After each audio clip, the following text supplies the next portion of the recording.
¿Existe algo así como el peor pecado? ¿Un pecado que sea el peor de todos? Pues así es. Sé que algunas personas no opinan lo mismo. Sostienen que no se puede decir que hay un pecado peor que otro. Para Dios un pecado, es lo que suelen decir. Opinan que ante los ojos de Dios, una persona que roba una engrapadora de la oficina comete un pecado tan grave como asesinar.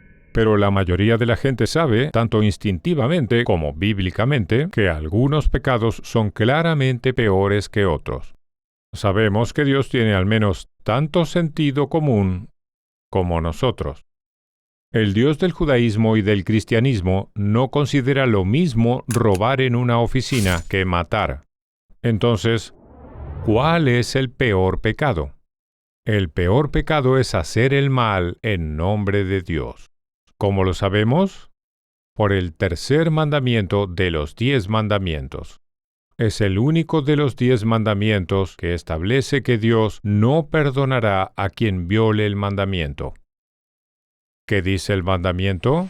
Generalmente es traducido como: no usarás el nombre del Señor tu Dios en vano, porque el Señor no te considerará sin culpa, es decir, no perdonará a quien tome su nombre en vano. La mayoría lógicamente considera que el mandamiento prohíbe decir el nombre de Dios sin razón aparente. De esta manera, decir «Dios, qué día agotador tuve hoy en el trabajo» viola el tercer mandamiento. Pero esta interpretación presenta un verdadero problema. Significaría que mientras Dios podría perdonar el incumplimiento de cualquier otro mandamiento, como deshonrar a los padres, robar, el adulterio e incluso matar, Él nunca podría perdonar a alguien que dijo «Dios, qué día agotador tuve hoy en el trabajo». Seamos honestos, eso haría que los mandamientos sean incomprensibles desde el punto de vista moral. Pero resulta que el problema no está en el mandamiento, sino en la traducción. El hebreo original no dice «no tomes», sino «no llevarás». El hebreo dice literalmente «no lleves el nombre del Señor, tu Dios, en vano».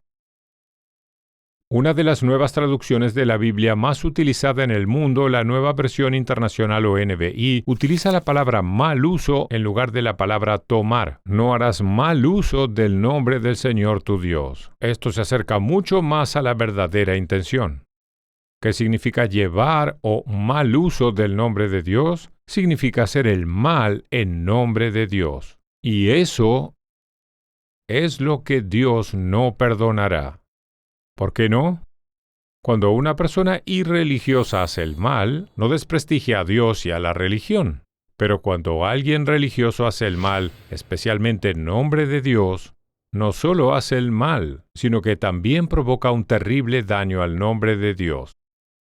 En la actualidad existe un ejemplo de ello.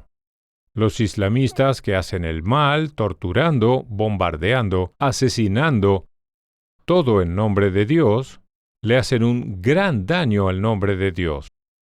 No es casualidad que el llamado nuevo ateísmo, el gran surgimiento de la actividad ateísta, apareciera luego de los ataques islamistas del 9/11 en Estados Unidos. De hecho, el argumento más frecuente en contra de Dios y la religión tiene que ver con los actos de maldad cometidos en nombre de Dios, ya sea en nombre de Alá en la actualidad o en nombre de Cristo en el pasado. Quienes asesinan en su nombre no solo matan a sus víctimas, sino que también matan a Dios. Por eso el peor pecado es hacer el mal en nombre de la religión. Eso es lo que el tercer mandamiento nos enseña. No lleves el nombre de Dios en vano. Si lo haces, Dios no te perdonará. Soy Dennis Prager. Únase a Universidad Prager, suscríbase a nuestro canal en YouTube y regístrese de manera gratuita en prageru.com.